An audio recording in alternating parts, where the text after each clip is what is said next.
Halo sahabat inspiratifku, berjumpa kembali bersama saya Firman Husain, di channel yang keren beken ini. Di kesempatan kali ini, saya akan membahas tentang Zionis Israel itu, apakah Bani Israel palsu bonekaku bentukan barak? Bagaimana kupasan pembahasannya? Ayo kita ikuti bersama-sama berikut ini. Untuk memahami hubungan antara Yahudi Bani Israel dan Zionis Israel, penting untuk menggali sejarah panjang Bani Israel dari masa awal, perkembangan agama Yahudi, diaspora bangsa Yahudi, hingga munculnya gerakan Zionisme modern. Meski sering dianggap sama, ada perbedaan mendasar antara identitas religius dan historis Bani Israel serta Zionisme sebagai gerakan politik. Bani Israel adalah istilah yang merujuk pada keturunan Nabi Yakub, Jacob, yang juga dikenal sebagai Israel dalam tradisi agama Abrahamik, Yahudi, Kristen, dan Islam. Nabi Yakub memiliki 12 anak yang menjadi nenek moyang 12 suku Bani Israel. Dalam Alkitab Ibrani dan Al-Quran, Bani Israel disebut-sebut sebagai umat pilihan Allah, yang diberikan tanggung jawab khusus untuk menyebarkan tauhid. 1. Hijrah ke Mesir. Kisah Bani Israel dimulai ketika Nabi Yusuf, salah satu anak Nabi Yakub, menjadi penguasa di Mesir dan membawa keluarganya ke negeri itu untuk menghindari kelaparan. Awalnya, mereka hidup damai di Mesir, tetapi seiring waktu menjadi budak di bawah kekuasaan Fir'aun. 2. Eksodus dari Mesir. Nabi Musa memimpin pembebasan Bani Israel dari perbudakan Mesir menuju tanah yang dijanjikan, yaitu Kanaan, Palestina modern. Peristiwa ini dikenal sebagai Eksodus, dan disebutkan dalam Taurat dan Al-Quran. 3. Kerajaan Israel dan Yehuda. Setelah menetap di Kanaan, Bani Israel mendirikan kerajaan mereka, termasuk era Raja Saul, Daud, dan Sulaiman. Di bawah Raja Sulaiman, kerajaan mencapai puncak kejayaannya, dengan pembangunan Bait Suci, Solomon's Temple, di Yerusalem. Namun, setelah kematian Raja Sulaiman, kerajaan terpecah menjadi dua, kerajaan Israel di utara dan kerajaan Yehuda di selatan. Perpecahan ini melemahkan mereka, sehingga rentan terhadap serangan dari bangsa-bangsa tetangga seperti Asyur dan Babilonia. 1. Penaklukan Babilonia dan pengasingan. Pada abad ke-6 SM, kerajaan Babilonia menyerang Yehuda, menghancurkan Bait Suci pertama, dan membawa sebagian besar orang Yahudi ke pengasingan di Babilonia. Inilah awal dari diaspora besar Yahudi. 2. Kembali ke Yerusalem. Setelah Kekaisaran Persia menaklukkan Babilonia, Raja Kores Agung mengizinkan orang Yahudi kembali ke Yerusalem dan membangun kembali Bait Suci kedua. Namun, hanya sebagian kecil yang kembali, sementara lainnya tetap tinggal di diaspora. 3. Penaklukan Romawi. Pada abad pertama pemberontakan Yahudi melawan Romawi berujung pada kehancuran Bait Suci kedua, tahun 70 Banyak orang Yahudi yang diusir dari tanah mereka, memperluas diaspora ke seluruh dunia. Selama masa diaspora, identitas Yahudi terus bertahan melalui praktik agama, bahasa, dan budaya mereka, meskipun mereka menghadapi diskriminasi dan penganiayaan, terutama di Eropa. Zionisme adalah gerakan politik yang lahir pada abad ke-19 di Eropa, bertujuan untuk mendirikan negara bagi orang Yahudi di tanah leluhur mereka, Palestina. Gerakan ini dipimpin oleh Theodor Herz, seorang jurnalis Austria-Hongaria yang prihatin dengan meningkatnya antisemitisme di Eropa. Identitas Yahudi tradisional. Bagi Yahudi tradisional, kepercayaan mereka berpusat pada agama dan praktik keagamaan, dengan keyakinan bahwa kembalinya mereka ke tanah yang dijanjikan akan terjadi pada masa kedatangan Mesias. Zionisme sebagai gerakan politik. Zionisme lebih berfokus pada aspek politik dan sekuler, dengan tujuan praktis mendirikan negara.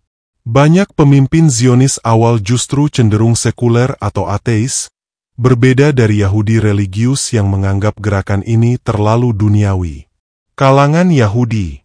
Awalnya, Zionisme tidak mendapat dukungan luas dari komunitas Yahudi global. Sebagian besar Yahudi Ortodoks menolak Zionisme, karena mereka percaya pembentukan negara Yahudi harus menunggu intervensi ilahi. Namun, gelombang antisemitisme yang meningkat di Eropa, termasuk pogrom di Rusia dan Holocaust, membuat banyak orang Yahudi mendukung Zionisme sebagai solusi. Bani Israel, merujuk pada keturunan Nabi Yakub dan sejarah panjang mereka sebagai kelompok etnis dan religius. Yahudi, sebuah identitas religius dan budaya yang berasal dari tradisi Bani Israel, tetapi juga mencakup orang-orang yang memeluk agama Yahudi tanpa keturunan biologis Bani Israel. Zionisme, sebuah gerakan politik modern yang bertujuan mendirikan negara Yahudi, yang tidak sepenuhnya identik dengan agama Yahudi atau sejarah Bani Israel. Sahabat inspiratifku, kita akan membahas lebih detail mengenai konflik yang muncul antara Zionisme dan dunia Arab, pendirian negara Israel, serta pengaruhnya terhadap masyarakat internasional.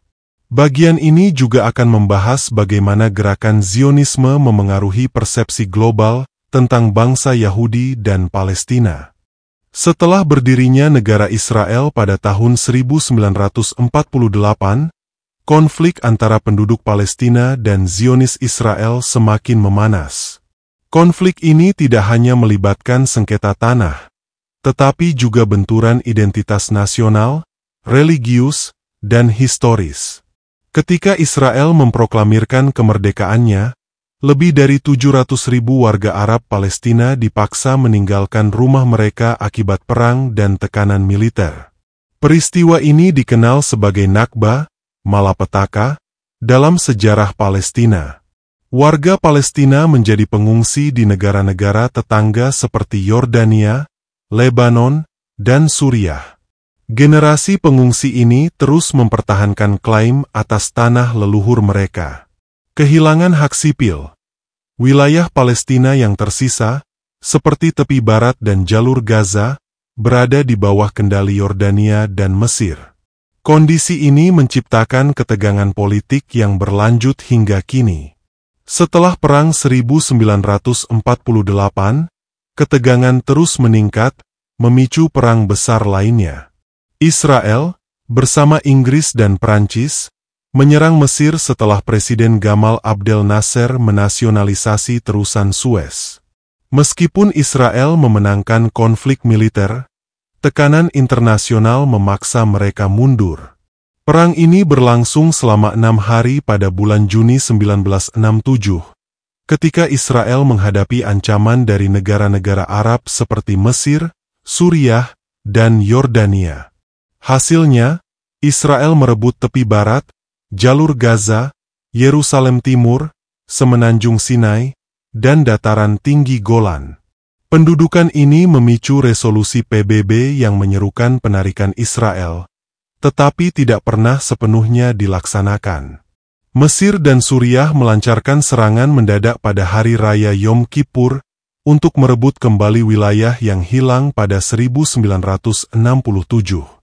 Meski Israel akhirnya memenangkan perang, konflik ini mempertegas ketegangan antara Israel dan dunia Arab. Setelah Perang 1967, perlawanan Palestina terhadap Israel mengambil bentuk baru. Pembentukan PLO, Palestine Liberation Organization, didirikan pada 1964, PLO dipimpin oleh Yasser Arafat. Organisasi ini bertujuan membebaskan Palestina melalui perjuangan bersenjata. PLO menggalang dukungan internasional, meskipun dicap sebagai organisasi teroris oleh Israel, hingga Perjanjian Oslo pada 1990-an. Intifadah adalah pemberontakan rakyat Palestina melawan pendudukan Israel di tepi barat dan jalur Gaza. Bentuknya meliputi demonstrasi, pemogokan, dan perlawanan sipil, sering dihadapi dengan kekerasan oleh militer Israel. Lebih brutal dibandingkan Intifadah pertama, Ini dipicu oleh kunjungan Ariel Sharon ke Masjid Al-Aqsa di Yerusalem. Kekerasan ini menyebabkan ribuan korban jiwa di kedua belah pihak. Zionisme dan penguasaan wilayah Palestina. Pendudukan Israel atas wilayah Palestina seperti tepi barat dan Yerusalem Timur melibatkan pembangunan pemukiman Zionis. Pemukiman ini ilegal menurut hukum internasional. Tetapi Israel tetap melanjutkan pembangunannya dengan alasan keamanan dan hak sejarah. Dampak pembangunan pemukiman: mengurangi ruang hidup bagi warga Palestina, meningkatkan ketegangan dan kekerasan di wilayah pendudukan, membuat solusi dua negara semakin sulit diwujudkan. Amerika Serikat menjadi pendukung utama Israel, menyediakan bantuan militer, ekonomi, dan diplomatik yang signifikan. Dukungan ini sebagian besar didorong oleh pengaruh lobi pro-Israel, seperti AIPAC, American Israel Public Affairs Committee. Dukungan dari kelompok Zionis Kristen yang percaya pada nubuat Alkitab. Namun, dukungan ini sering memicu kritik internasional, terutama dari dunia Muslim, yang melihatnya sebagai bentuk ketidakadilan terhadap rakyat Palestina. Beberapa upaya telah dilakukan untuk menyelesaikan konflik Israel-Palestina, tetapi semuanya menghadapi hambatan. Mesir menjadi negara Arab pertama yang berdamai dengan Israel. Namun, perjanjian ini tidak mencakup Palestina. Perjanjian Oslo antara PLO dan Israel menghasilkan pemerintahan otonom Palestina di beberapa wilayah. Tetapi isu-isu utama seperti status Yerusalem dan pengungsi tidak terselesaikan. Setelah Hamas memenangkan pemilu di Gaza pada 2006, konflik meningkat lagi, dengan perang Gaza berkali-kali terjadi. Zionisme Israel berhasil mendirikan negara Yahudi di Palestina melalui dukungan internasional, tetapi memicu konflik berkepanjangan dengan Palestina dan negara-negara Arab. Palestina menghadapi kehilangan tanah, krisis pengungsi, dan pendudukan militer yang berlangsung hingga kini. Ayo sahabat inspiratifku, kita simak kembali kelanjutan kajiannya berikut ini. Dampak global konflik Israel-Palestina. Konflik Israel-Palestina tidak hanya terbatas pada wilayah Timur Tengah, tetapi juga memiliki dampak luas terhadap geopolitik global, hubungan antaragama, dan opini publik internasional. Dalam bagian ini, kita akan mengupas lebih dalam pengaruh konflik ini terhadap dunia. Konflik Israel-Palestina di panggung internasional. Peran Amerika Serikat. Amerika Serikat menjadi pendukung utama Israel sejak berdirinya negara tersebut. Dukungan ini mencakup bantuan militer tahunan yang mencapai miliaran dolar. Dukungan diplomatik, termasuk veto di Dewan Keamanan PBB untuk resolusi yang mengecam Israel. Peran dalam proses perdamaian seperti Perjanjian Oslo dan Kesepakatan Abraham. Namun, dukungan ini sering mendapat kritik dari dunia Muslim dan negara-negara berkembang, yang menilai tidak adil terhadap Palestina. Peran Uni Eropa dan PBB. Uni Eropa dan PBB sering mengambil posisi yang lebih seimbang, mendukung solusi dua negara. Namun, upaya mereka seringkali terhambat oleh kebuntuan politik di lapangan dan ketidakmampuan memaksa Israel atau Palestina untuk menerima kompromi. Peran dunia Islam. Negara-negara Arab. Sejak awal, negara-negara Arab mendukung Palestina, baik melalui perang langsung maupun diplomasi. Namun, perpecahan di dunia Arab melemahkan dukungan kolektif ini, terutama setelah beberapa negara Arab seperti Mesir, Yordania, dan Uni Emirat Arab menjalin hubungan diplomatik dengan Israel. Iran dan Turki tetap menjadi pendukung utama Palestina, dengan Iran mendukung kelompok perlawanan seperti Hamas dan Hizbullah. Dampak pada hubungan antaragama. Konflik ini memperuncing ketegangan antara Yahudi, Muslim, dan Kristen di banyak wilayah. Pandangan Yahudi Zionis versus non-Zionis. Tidak semua Yahudi mendukung Zionisme. Sebagian kelompok Yahudi ultraortodoks seperti Neturei Karta menentang negara Israel karena dianggap melanggar kehendak Tuhan. Pandangan Muslim. Dunia Muslim umumnya menganggap konflik ini sebagai perjuangan membela Masjid Al-Aqsa dan hak-hak rakyat Palestina. Sentimen ini memperkuat solidaritas global Muslim terhadap Palestina. Pandangan Kristen. Sebagian besar gereja Kristen mengecam pendudukan Israel, tetapi ada kelompok evangelis Zionis yang mendukung Israel dengan alasan teologis, seperti keyakinan tentang akhir zaman. Dampak sosial ekonomi pada Palestina. Pendudukan Israel dan konflik berkepanjangan telah menciptakan dampak sosial ekonomi besar bagi rakyat Palestina. Krisis pengungsi. Lebih dari 5 juta pengungsi Palestina masih tersebar di negara-negara tetangga, hidup dalam kondisi kemiskinan tanpa status kewarganegaraan. Pengepungan Gaza.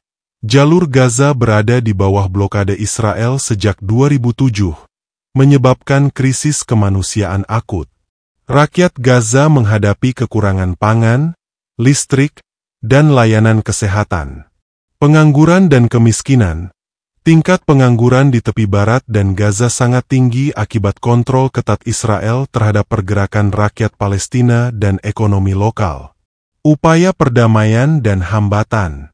Selama beberapa dekade, berbagai upaya telah dilakukan untuk mengakhiri konflik ini, tetapi semuanya menemui jalan buntu. Solusi dua negara. Rencana ini mengusulkan pembagian wilayah untuk menciptakan negara Palestina yang merdeka berdampingan dengan Israel. Namun, hambatannya meliputi status Yerusalem, yang diklaim oleh kedua belah pihak sebagai ibu kota. Masalah pengungsi Palestina, yang menuntut hak untuk kembali ke tanah mereka. Keberlanjutan pembangunan pemukiman ilegal oleh Israel di tepi barat. Solusi satu negara. Beberapa pihak mengusulkan solusi satu negara, di mana Israel dan Palestina hidup bersama dalam satu negara multietnis dengan hak yang sama. Namun, ide ini ditolak oleh sebagian besar orang Israel dan Palestina karena perbedaan identitas nasional dan ketakutan akan kehilangan dominasi politik. Kesepakatan Abraham, 2020. Kesepakatan ini memperbaiki hubungan antara Israel dan beberapa negara Arab seperti Uni Emirat Arab dan Bahrain. Namun, Palestina menilai kesepakatan ini mengabaikan perjuangan mereka dan memecah solidaritas Arab. Zionisme dan pandangan global. Gerakan Zionisme mendapat berbagai respons dari dunia internasional. Dukungan. Pendukung Zionisme melihatnya sebagai gerakan pembebasan nasional bagi orang Yahudi yang telah lama menghadapi penindasan. Kritik. Para kritikus, termasuk banyak negara berkembang, melihat Zionisme sebagai bentuk kolonialisme modern yang mengabaikan hak-hak rakyat Palestina. Kesimpulan, masa depan konflik. Konflik Israel-Palestina adalah salah satu konflik paling kompleks di dunia, yang melibatkan sejarah panjang, sentimen agama, dan geopolitik global. Beberapa poin utama yang perlu diperhatikan. Bani Israel dan Zionisme Israel tidak sepenuhnya sama. Bani Israel adalah entitas historis yang berakar pada tradisi keagamaan dan sejarah kuno. Zionisme adalah gerakan politik modern yang bertujuan mendirikan negara Yahudi, seringkali dengan mengorbankan hak-hak Palestina. Konflik identitas yang terus berlanjut. Bagi Israel, tanah Palestina adalah tanah yang dijanjikan berdasarkan keyakinan keagamaan dan sejarah.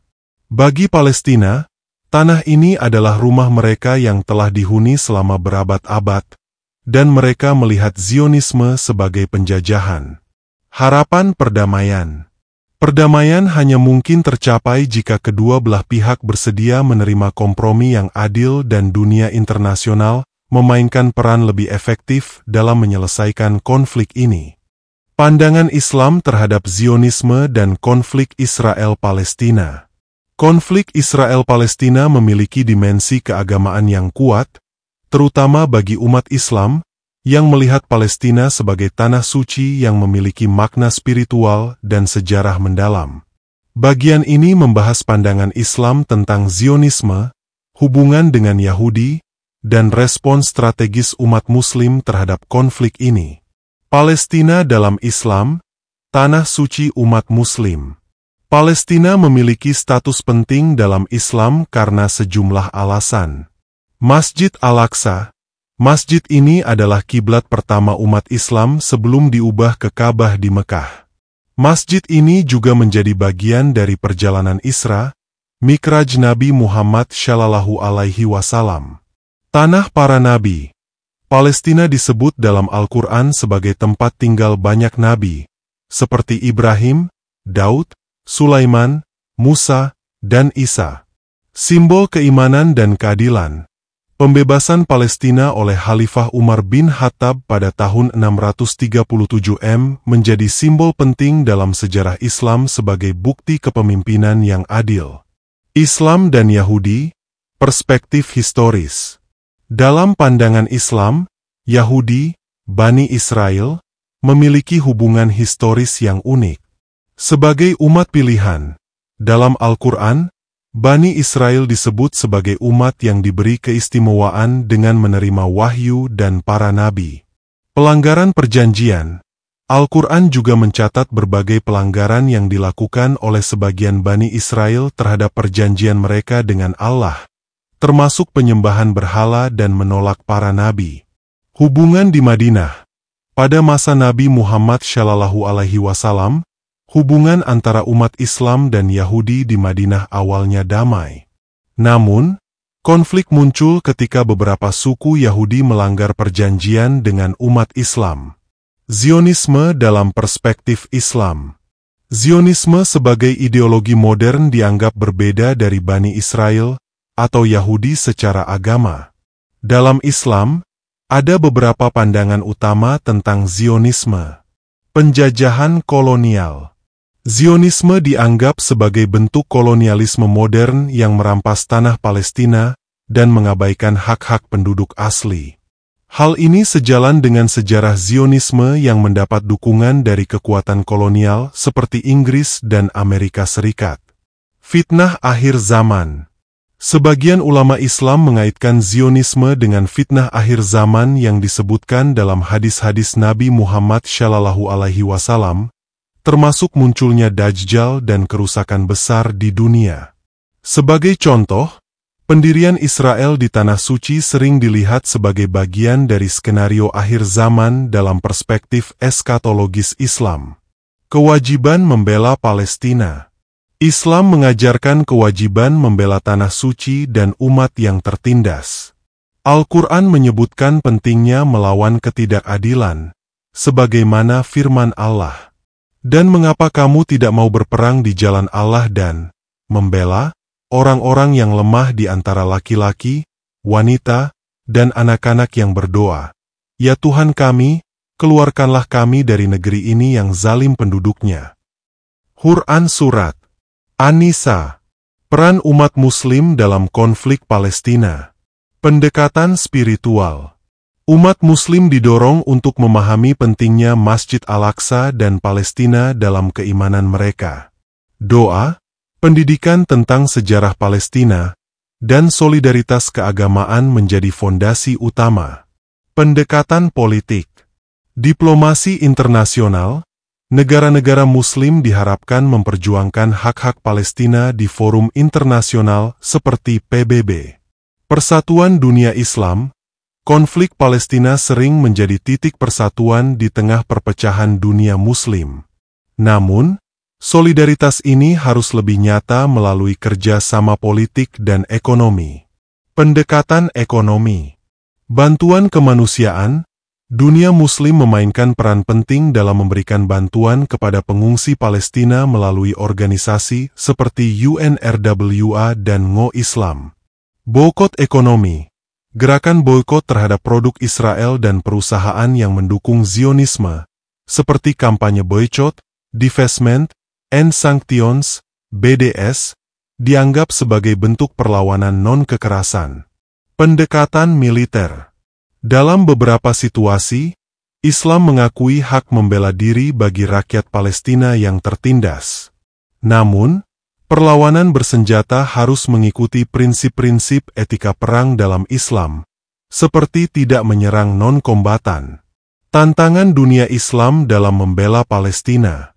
Fragmentasi politik dunia Muslim. Banyak negara Muslim tidak sepakat tentang cara terbaik mendukung Palestina. Beberapa negara, seperti Mesir dan Yordania, sudah menjalin hubungan damai dengan Israel, sementara negara lain seperti Iran dan Turki bersikap lebih konfrontatif. Intervensi asing. Kekuatan besar seperti Amerika Serikat dan Uni Eropa memiliki pengaruh besar dalam memengaruhi kebijakan negara-negara Muslim, seringkali membatasi kemampuan mereka untuk mendukung Palestina secara penuh. Propaganda Zionisme. Zionisme modern menggunakan berbagai strategi propaganda untuk menciptakan narasi yang menguntungkan Israel, termasuk menstigma perlawanan Palestina sebagai terorisme. Kesadaran kolektif umat Islam. Umat Islam diharapkan meningkatkan kesadaran tentang pentingnya Palestina melalui pendidikan dan dakwah. Generasi muda Muslim perlu diberi pemahaman yang mendalam tentang sejarah dan relevansi konflik ini. Upaya perdamaian yang berkeadilan. Solusi untuk konflik ini harus menghormati hak-hak rakyat Palestina, termasuk hak kembali pengungsi dan penghentian pendudukan Israel. Perjuangan non-kekerasan. Gerakan perlawanan non-kekerasan, seperti boikot ekonomi dan advokasi internasional, dapat menjadi strategi efektif untuk melawan pendudukan Israel. Pandangan Islam terhadap Zionisme dan konflik Israel-Palestina berakar pada prinsip keadilan, pembelaan terhadap tanah suci, dan solidaritas terhadap umat yang tertindas. Umat Islam memiliki tanggung jawab kolektif untuk mendukung Palestina melalui pendekatan spiritual, politik, ekonomi, dan kemanusiaan, dengan tetap mematuhi nilai-nilai Islam. Sahabat inspiratifku, ayo kita simak kelanjutan pemaparannya berikut ini. Kelanjutan pemaparan kisah sejarah ini berlanjut di video berikutnya, di channel yang keren beken ini. Semoga bermanfaat dan menjadi nilai kebaikan. Atas dukungannya, saya ucapkan terima kasih. Saya Firman Husain mohon pamit undur diri, dan sampai berjumpa kembali. Wassalamualaikum warahmatullahi wabarakatuh.